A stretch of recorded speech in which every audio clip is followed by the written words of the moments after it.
Michael, how's it going? Going good, Mark. How you doing? Going very well, thank you. We were just talking about like your favorite books for sales hires and favorite books for folks in the contact center space. What is the top of your reading list? I'd say the top of my reading list is threefold for teams, especially with newer management who've not been in call center. I'm a big fan of teaching call center for dummies to help just kind of get everyone to understand the foundational elements of what a call center is all about.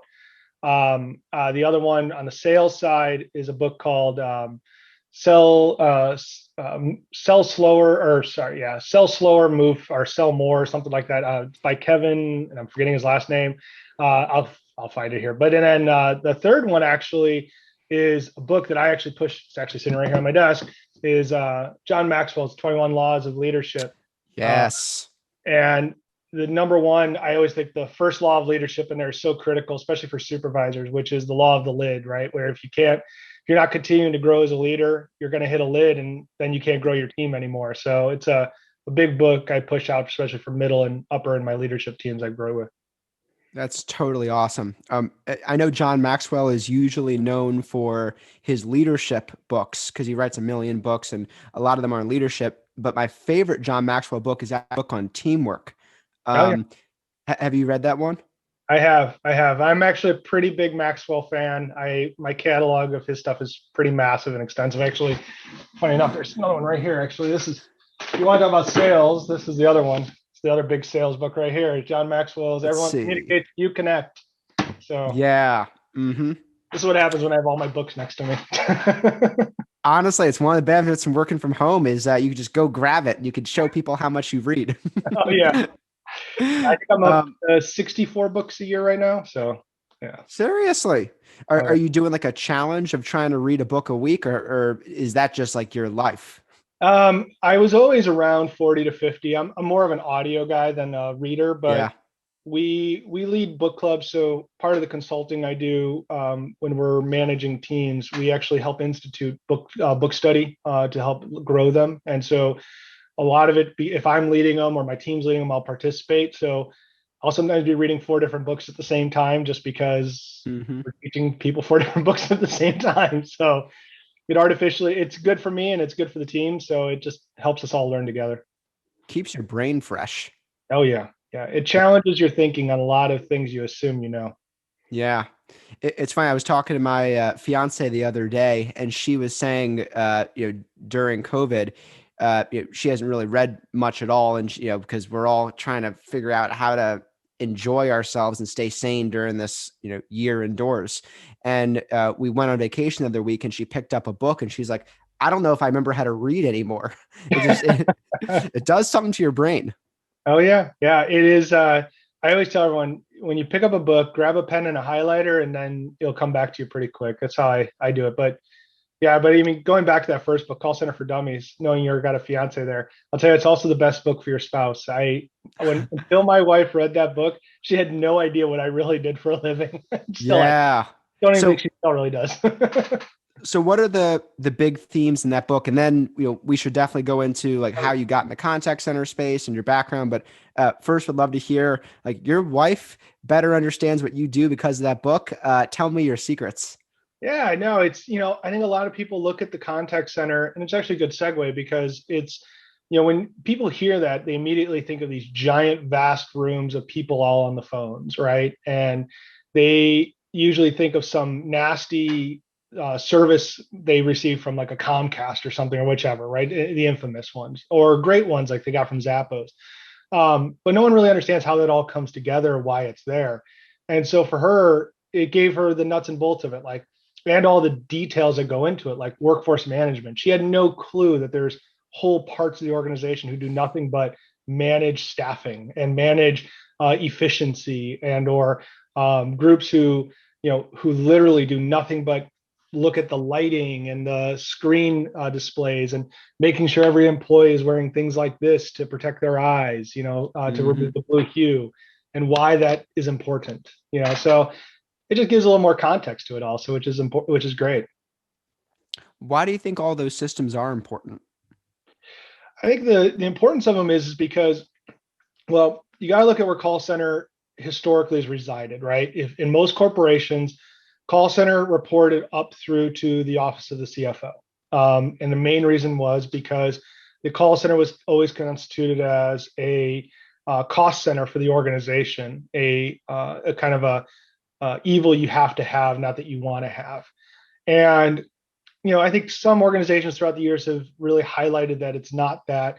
The late Tony Hsieh, rest in peace. I mean, that man was a poster child for, I think, what all of us in this industry wanted this industry to be viewed as. Yeah. And and it's actually a mission of mine, is to actually kind of help try to retake up the Tony Hsieh banner and run with it more, because I think it's a story that still needs more being told, that we're a vital part.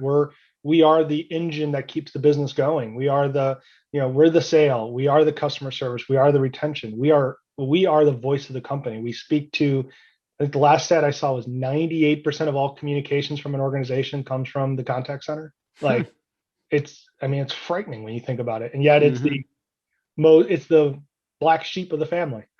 Yeah. Yeah. I think Tony Hsieh did such a good job evangelizing that, reminding people that when you're on a call with a customer, you're on a call with a customer. This is somebody who has a relationship with your business, who is, paying you money and is probably hoping to continue to pay you money.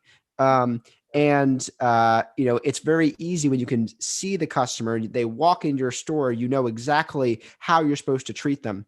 But I think he did such a good job of, reminding the industry that, hey, these are real customer conversations. And I can feel that wind in the contact center space blowing right now, where people are thinking about it not as a cost center, but as like the lifeline to their businesses.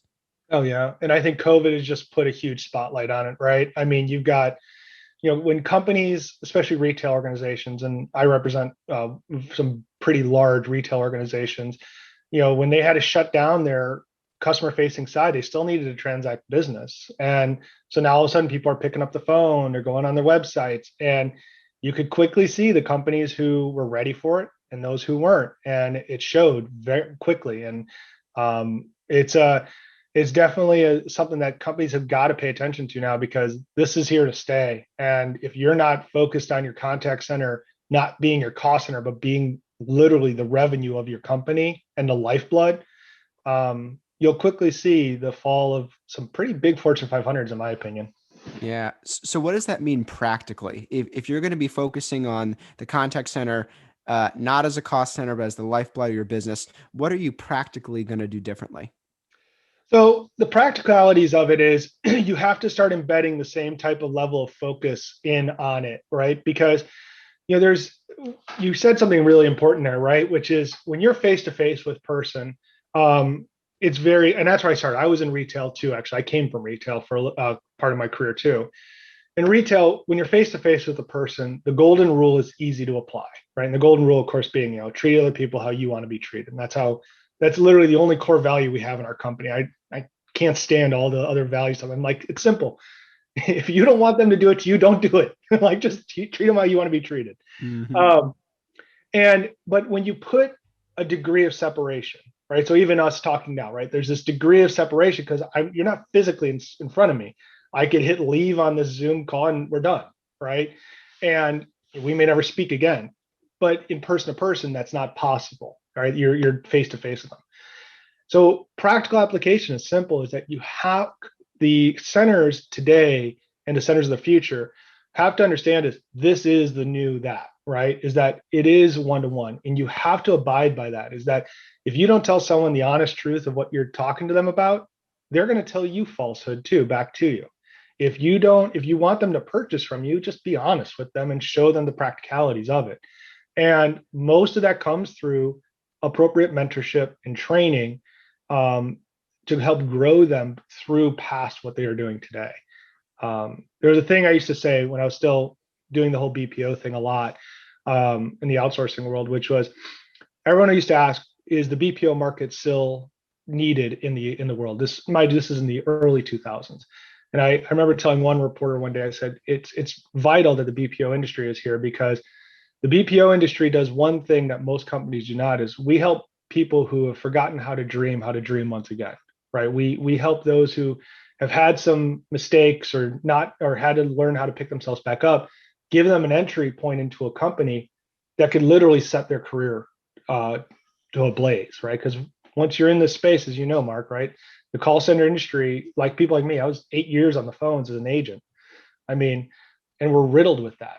People who are making minimum wage who are now making 6 and 7 figures, and in leadership roles for some major companies. So long-winded answer, but there you go. No, no, no. The economic opportunity in the contact center space. I don't want to use a word that's too exaggerated, but honestly, it's beautiful. Oh It's yeah. totally it's the promise of our country, and I'm talking here from the U.S. It's the promise of the economic opportunity and the development that everyone wants in their own lives. And I think that the ability to start in a role that is very entry level and requires a high school diploma in many cases, um, and then be a director of several hundred person contact center site, or in your shoes, starting your own company. Yeah. Truly incredible. So maybe, Michael, you want to give a little bit of background as far as like how you got here and what your, contact center life has looked like? Yeah, so I'm a definite direct resemblance of a person. I'm a second generation contact center guy. So I was born into the space, came out of the space. My mother actually, single mother, south side of Chicago, had the idea to start a call center and answering service in the south side of Chicago when I was a little kid. We were broke as sin back in those days, and we were a 24-hour operation, couldn't even afford our overnight staff. So we would sleep on cots on the floor of the center, and she would stay up all night, and I would sleep on the floor right next to her cubicle, and just in case calls came in. And I just always remember, the vivid memory I have of those days was every day after school, I'd come home from school, I'd go right to the office, I'd do my homework at her desk, and then she'd crack open the yellow pages, and she goes, "Okay, I'm going to help you not be bored." And she'd give me the yellow pages, and she goes, "You're going to call all these numbers, and all you're going to do is ask them one question. Is this an answering service? Because my mommy works for an answering service. And if it is, highlight it in pink. If it's not, highlight it in green. If they don't answer it, highlight it in blue. And if you get a green, I'll give you a quarter. If you get a pink, I'll give you $1. And if you get a blue, it's basically just a blue." And I did it and I didn't know then I was really doing BDR work, right? I was doing business development. I was cold calling and setting up her lead list for the next day. And I kept that practice. I started that when I was, I think, like 5 or 6 years old. I was starting that, and I kept that practice literally up until today. I mean, it's different now. I do more LinkedIn now than anything, but it's a practice I've kept, and it's built my career. But yeah, I'm a protege of, right. So I was an agent, agent all through. I worked full time since I was 11. So from 11 till 19, I was a call center agent working 40 plus hours a week. So yeah, then worked for BPOs, worked for software companies, and just kind of I've owned a couple of BPOs, exited well, and then worked for some SaaS companies. I love tech, and I'm a big data nerd at heart, and recovering engineer. So that's my background. Yeah. Wow. Actually, wow. Um, one of the things I think is so awesome when I speak with agents is, at least I haven't actually been in a four-walled contact center for a year now. But back when I was speaking with agents all the time, I'd sit with them, and I was always so surprised. They would tell me about like the business they want to start, or Mhm. the crafts that they build on the side, and they're trying to figure out a way to sell it. For the agents that are listening here, how did you make that leap where you were earning a steady income, it was safe, you were building up a bunch of professional skills, you were slowly but surely advancing through the org, and then there's some leap that sounds like it happened for you, and how did you do that?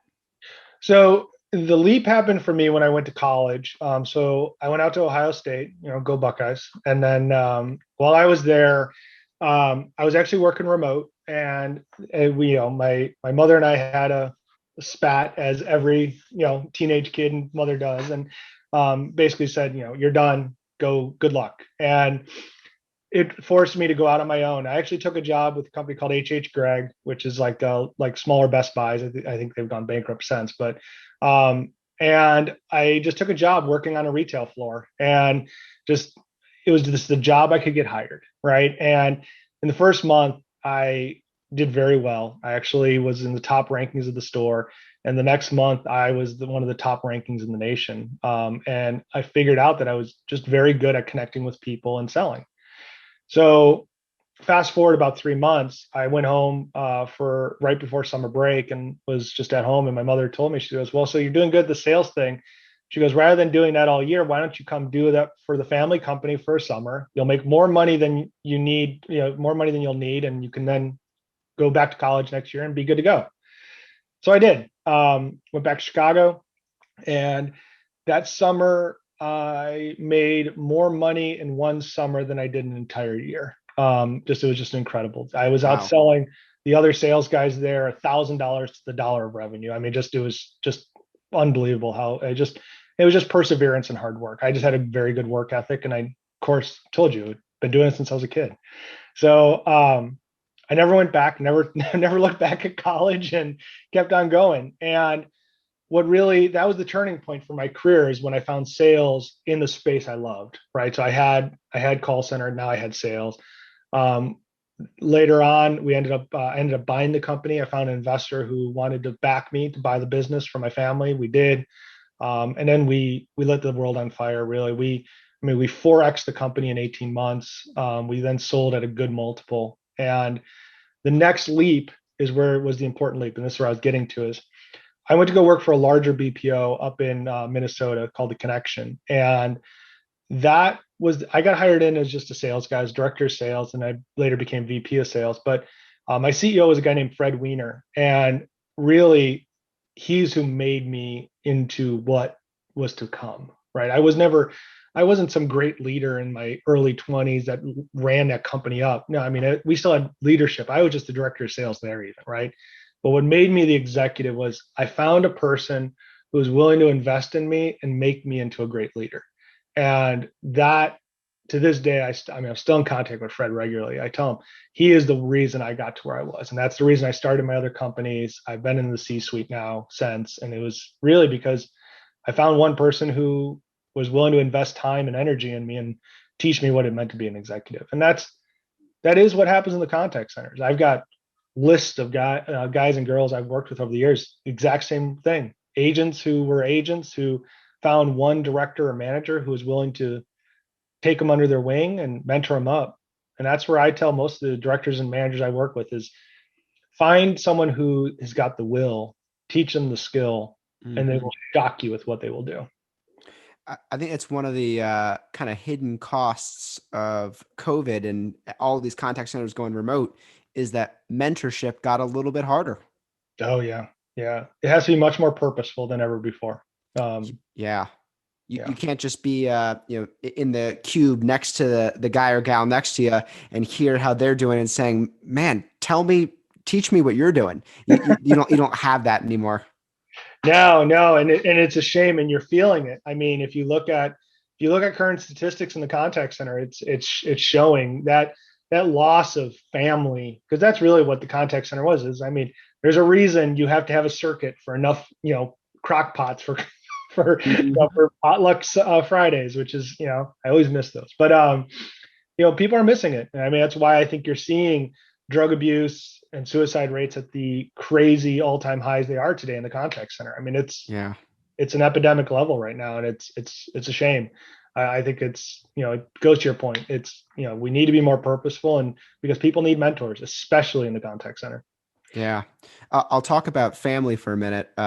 First of all, what an incredible and unique experience you had to be able to buy your family business and give that gift back to your mom who worked so hard, to take care of you and take care of the family. That's wonderful.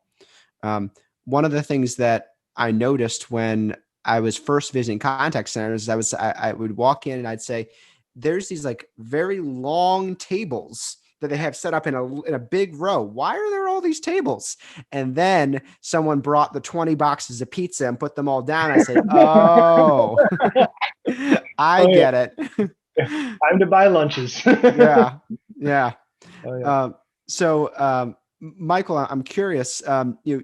Did you go from answering service to the BPO world, and what have you noticed similar and different with the BPO world versus the corporate contact center world?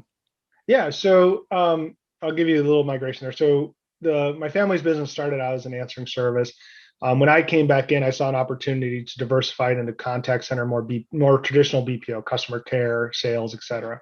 So that's where I really started to see that migration. And then I went to the large BPOs, right? I mean, thousands of seat type of centers, and the giant rural centers and such like that. So um, the thing I always recognize is this, to really look at corporate versus BPO, you have to look at the focus of the organization. And this was what I clearly honed in on very quickly with the clients I worked with. I had an honor to work with some of the most amazing brands throughout the world. And I always would tell them, I said the same thing. I said, your core business is not what our core business is. Your core business is waste management. Your core business is the product you sell, shoes, whatever it is, right? Um, it's not call center. That's what we do, and that's what we do great. And you should never try to be us, and we don't need to try to be you. But somewhere in the middle is where we always have to preside, right?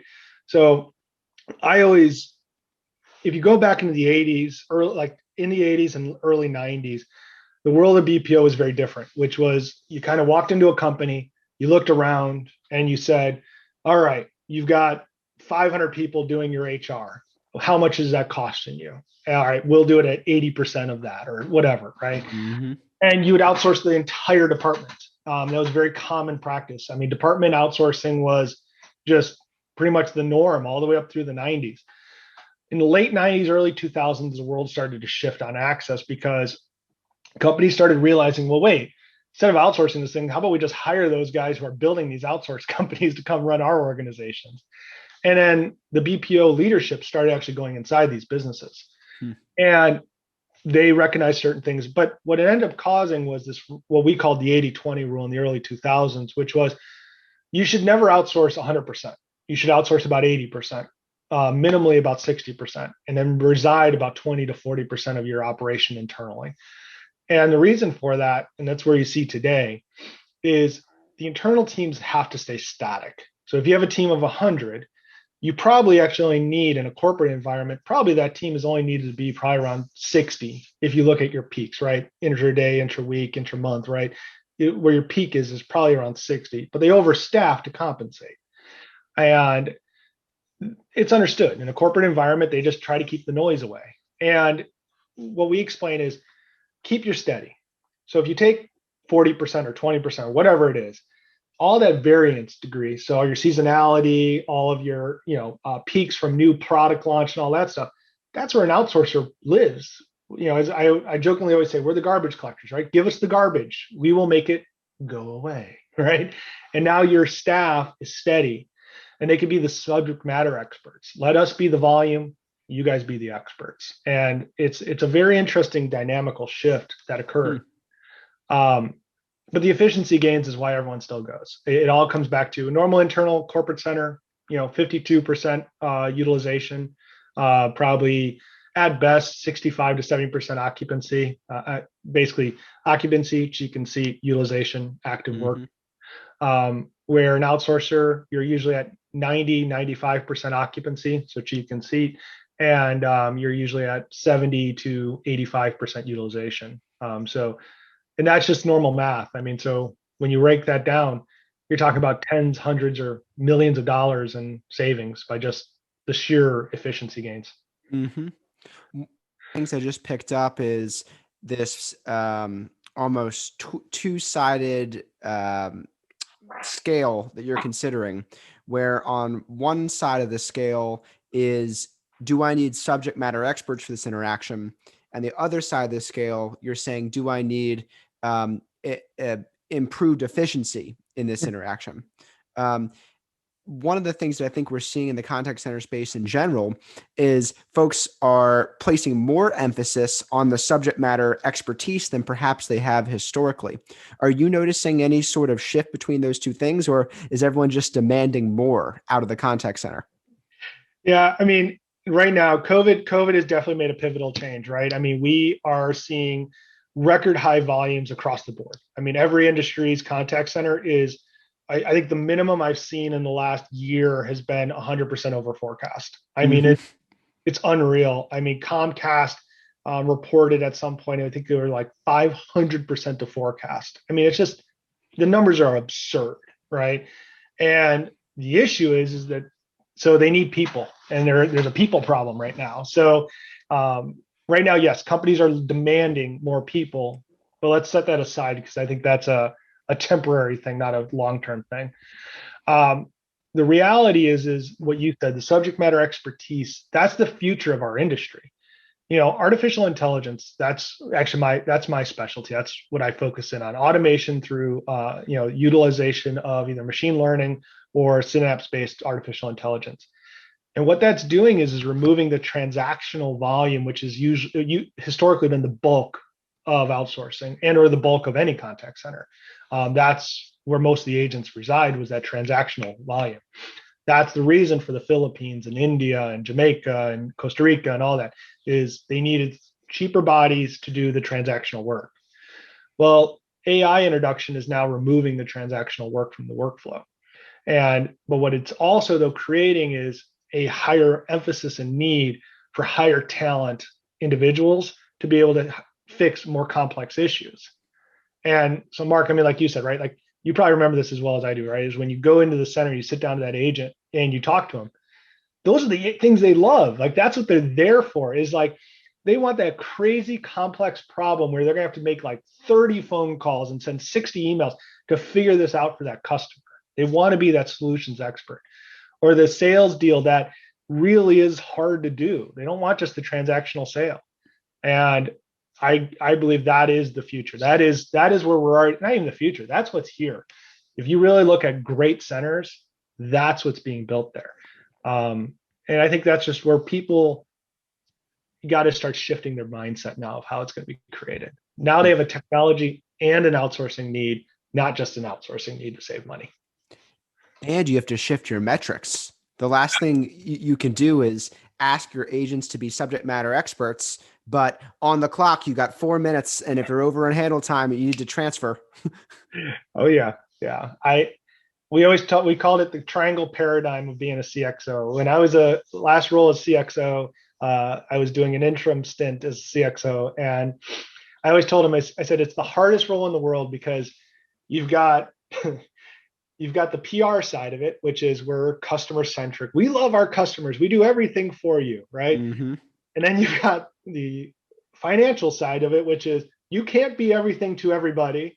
And then you've got the reality of demand, right? And it's that triangle of it. And the CXO is always trying to hover in the middle. They're trying to keep the customer experience somewhere in the middle of it. But ultimately, what happens is if sales isn't doing that good, or revenue is not where you expect, or the street is demanding more of your stock performance, you have to start leaning in on your financial side, which Mm-hmm. then takes away from your customer centricity. Or if they start demanding more customer centricity, it requires a higher budget. And that is the reality of contact centers, is that you can't be the economic situation in a contact center does not allow you to be 100% customer focused. It's just impossible, because the CEO and the CXO and the COO can say it all day they want, but the reality inside the contact center is, if you look at most of their bonuses, and this is in corporate, so we'll talk about that dynamic shift, right? Corporate contact centers are typically bonused in the directors and VP level at the financial performance of the center. So as long as you are at or below budget, you will get a better bonus. Well, that goes in direct conflict with the customer CSAT NPS, or your actual output. So Mm-hmm. you're dealing with warring factions, right? It's be amazing with our customers, but don't spend too much money. Mm-hmm.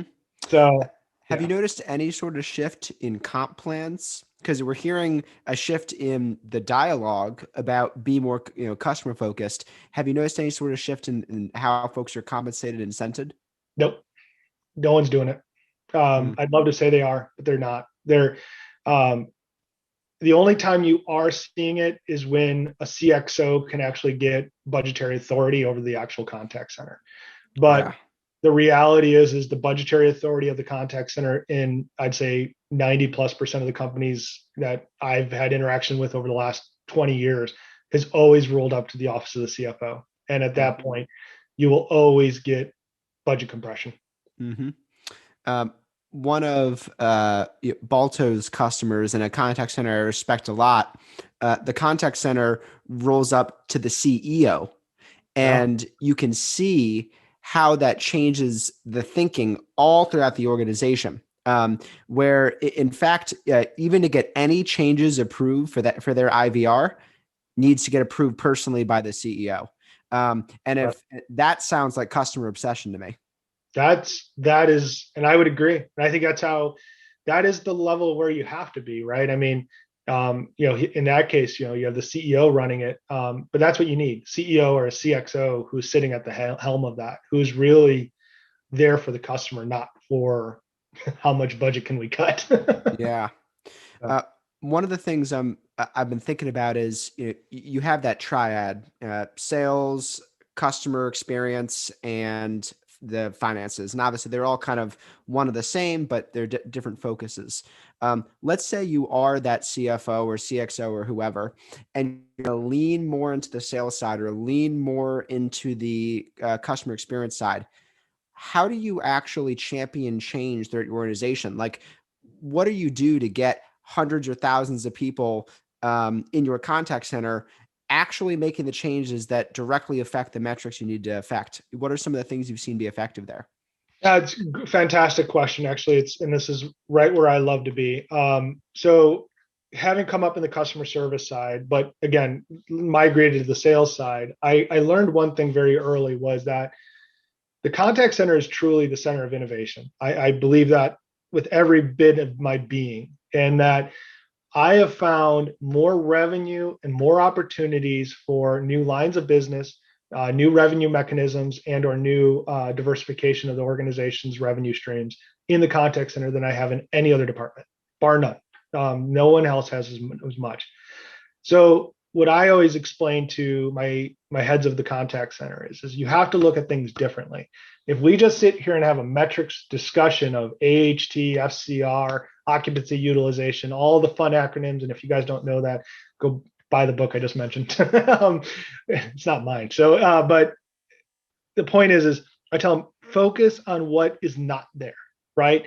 If you're not listening to calls every day, I don't know what you're doing in your role, first of all. Like, that is the craziest thing in my life. Like, even as a CEO of my last BPO, I don't care how large we got, I still listen to calls every single day for my clients because I found things, I found opportunity. A great example was we were working with a furniture manufacturer, very large, prominent furniture manufacturer. And this is now, mind you, this is before the days of, your great, like call miners and Amazon contact lines and those things were, Gong and stuff. This was back in the days you had to listen to the call to hear this stuff. But I listened to like 6 calls and I kept hearing people ask like, well, I don't see a screwdriver. And it dawned on me, I'm like, are you kidding me? Like, they're not sending a screwdriver and you need a screwdriver for one part of this piece. They're sending everything but it. And I called the client direct. I called the CEO and I'm like, hey man, listen, I don't have all the intrinsic data, but I'm going to tell you right now, you may just want to include a screwdriver with your stuff. And they did. So they actually did. They took a pilot of it and their highest yield products. That I told them these are the 6 products I identified. They ended up reducing call volume by almost 32% by just including a stupid screwdriver. Now that's not revenue generating; it's savings, right? But we found that for them. Now, the opposite side was we were working with a cable company, internet cable provider, and similar. What we ended up hearing from them is they were always having issues with a device that they were trying to connect and whatnot. So we ended up finding a partner for them that actually helped homeowners connect their wireless devices and interconnected devices and program them remotely. And so we just offered it as a service. And we're like, Hmm. hey, you're signing up for this new Wi-Fi. We actually have a service that will actually do all this for you. They'll even come on site if you need them to and hook up everything for you.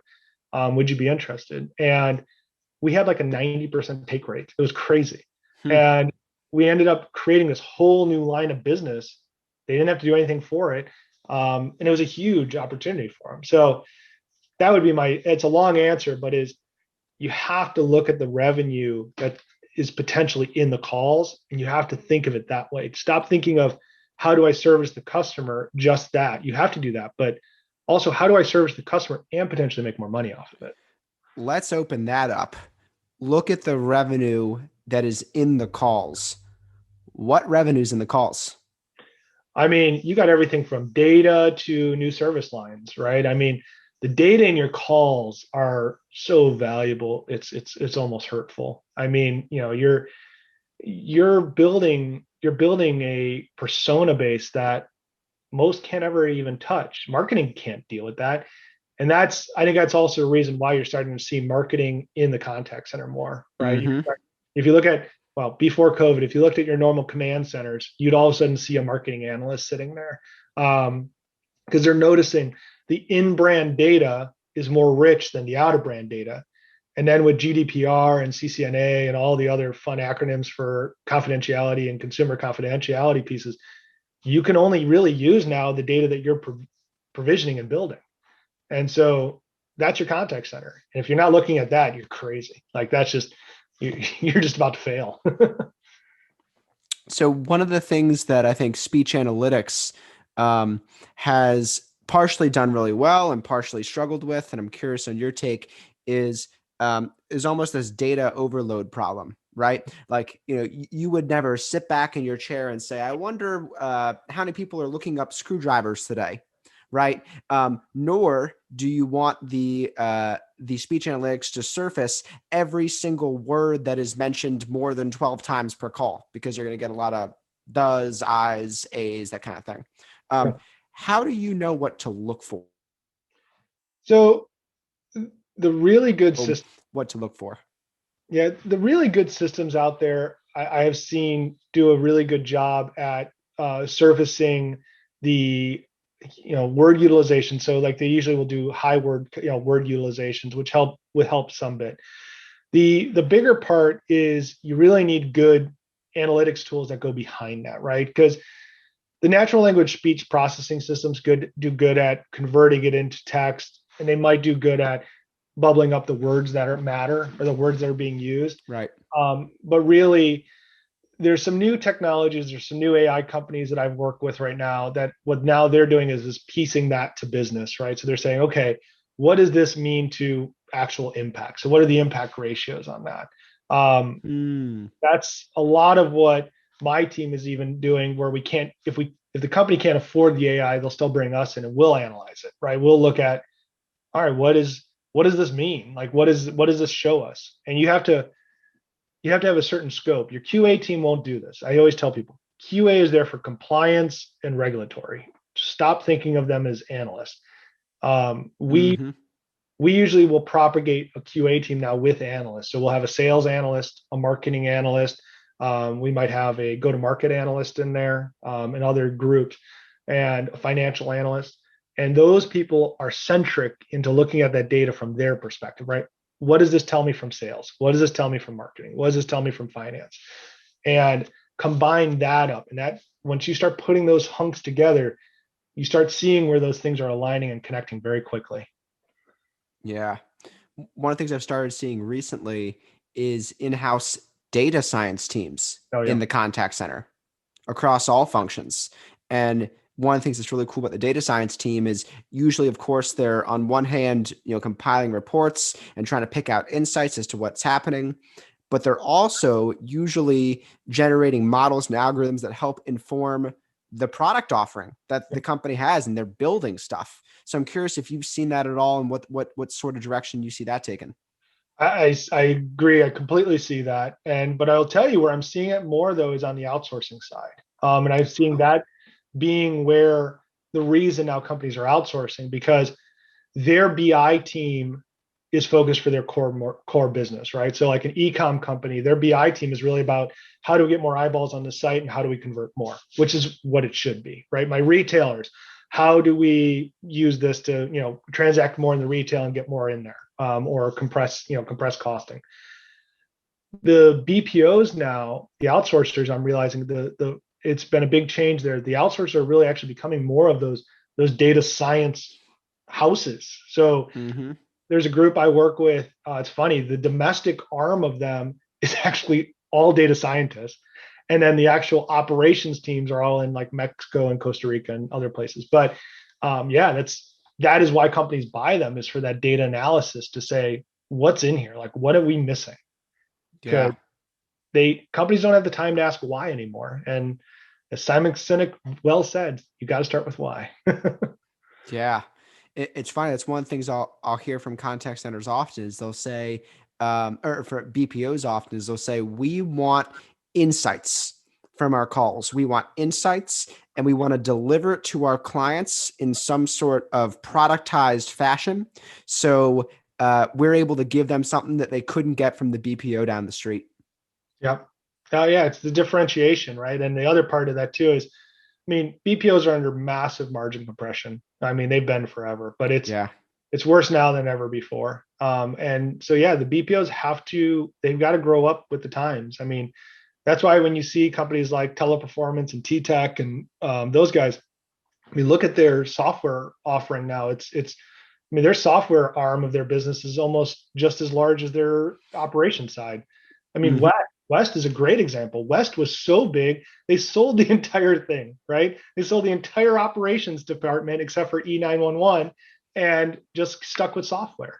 I think that's what you're seeing in the BPOs is that they are growing up, and they are doing it. They're growing up quickly and they're realizing data is the future, and that the Yeah. future of them is insights. Yeah. COVID definitely pushed that too.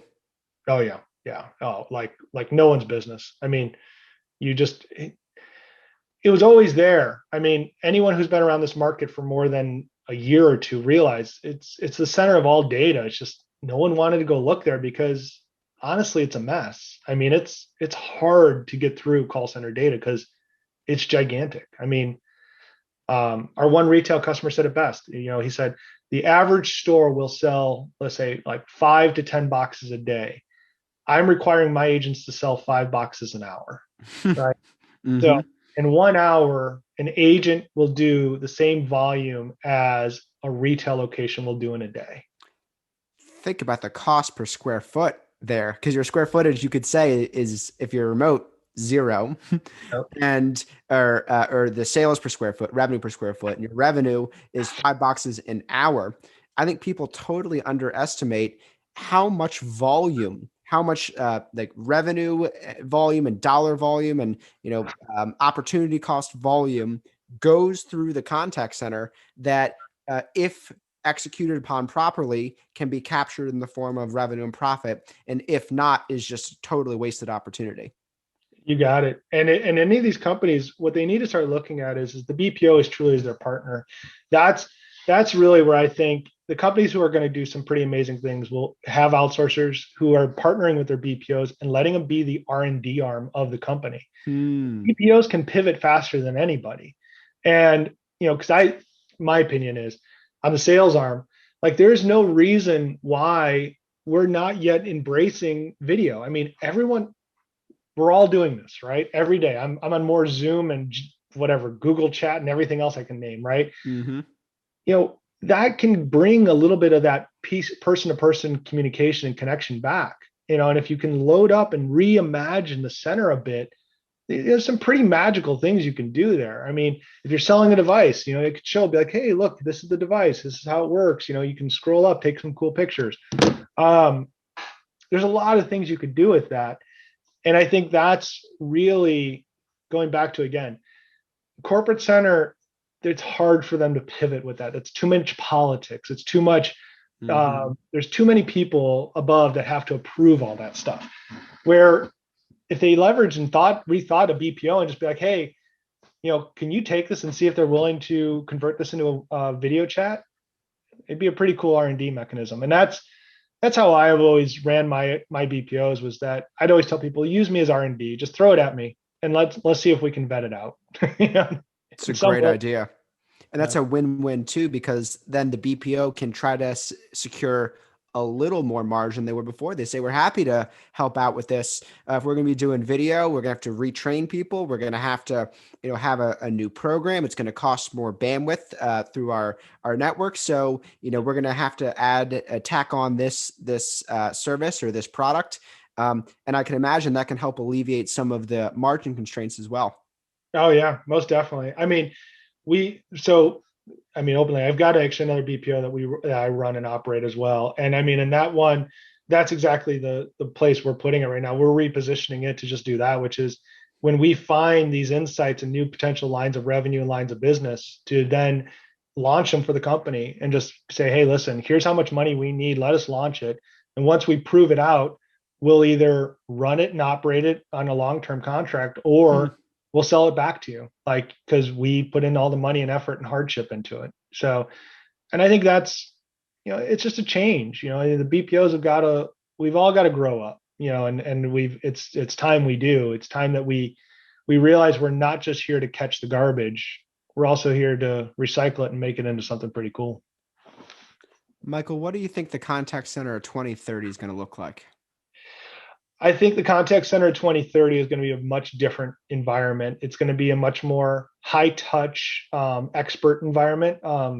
Think of your subject matter expert teams. Imagine entire contact centers filled with them. Hmm.